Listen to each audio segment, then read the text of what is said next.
Alright guys, so we're going to continue to look at some of the bracing strategies and things as I get ready for CrossFit. And I think when you look at abdominal bracing and preventing low back pain, I think there's always been this big argument: do you draw in, do you brace, do you contract your abs, do you use the multifidus, do you posterior pelvic tilt, don't you posterior pelvic tilt? And there's a lot of different arguments. The research basically shows that any exercise is good exercise in that sense, but if we can do something to make it a little more optimal and prevent injuries, I think we got to use whatever most makes sense to us. So I've always liked the concept of maintaining a neutral spine while we move, while we do our lifting techniques, with the theory that if there's no shear forces on the spine, there's less likely to get an injury. By shear forces, I mean things that slide the vertebrae side to side or back and forth, versus our normal flexion and extension types of movements. If we can keep that shear from happening, chances are we're not going to get injured. So when we do our lifting, we've always talked about maintaining a flat back or straight back. You've heard those terms. And the best way to do that is the argument, is how do you maintain that neutral spine? So recently I've been reading Kelly Starrett's book, Becoming a Supple Leopard. I think he does a fantastic job of describing an abdominal brace sequence that makes sense. Talks about the neutral spine, adds a little bit to it, talking about torque and using the hips to create that.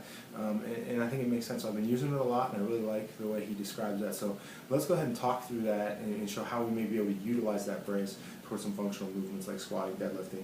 We did a little bit last week with the push-up. So as we go through that sequence, I'm going to stand up here. First thing we got to talk about is diaphragmatic breathing. We have to be able to breathe to maintain that normal position. So the diaphragmatic breath just means when I inhale, my stomach is going to expand. So I'm going to breathe down, pull my diaphragm down, my belly's going to get bigger as I breathe, so it'll look like this. And as I exhale, I'm squeezing it up. So inhale. Check yourself.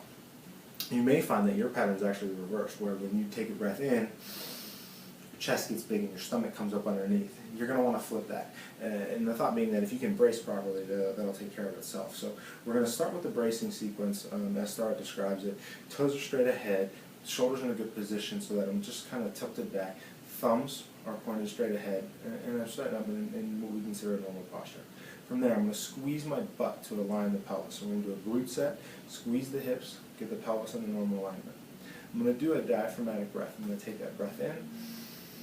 And as I exhale, I'm going to tighten my abs, almost like I'm getting ready for somebody to punch me in the stomach. And the amount of tightness, so to speak, that you need depends on what you're doing. If I'm just standing here, I don't need a ton, but I want them to be on. I don't want them to be totally just mush and relaxed. I want them to be on, and that's going to help me anchor my rib cage down. Okay, so we're trying to prevent any type of extension, flexion, or movement.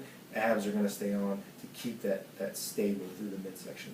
The last piece to this, toes are just going to stay straight ahead, and I'm going to rotate my knees outwardly, creating torque at my hip. So I'm using my hip, I'm screwing my foot into the ground, creating torque through that system to give some spinal stability, as well as brace the abdominal section. So we're going to run through that again. It's a glute set. Inhale, abs tight, anchoring the rib cage down, rotate the hips out, create that torque. If I can maintain that type of tightness, that abdominal tension, torque in the hips, while I go through my functional movement, I'm going to help to prevent that shear force of the spine that can be problematic. So for now, let's start with that brace. Next time we do a post, we're going to go ahead and look at how to maintain that abdominal position through a hip hinge, squat, deadlift, those types of movements, because I think that's real important. You know how to maintain that, to give yourself that stable midline, that solid platform to press, push, pull off of. If you can create stability in the midsection, you're going to give yourself a solid foundation. You're going to be able to do more work and stay injury-free. And that's where it's at. That's the ballgame. So stay tuned, and we'll keep working on that stuff from here. All right, thanks, guys.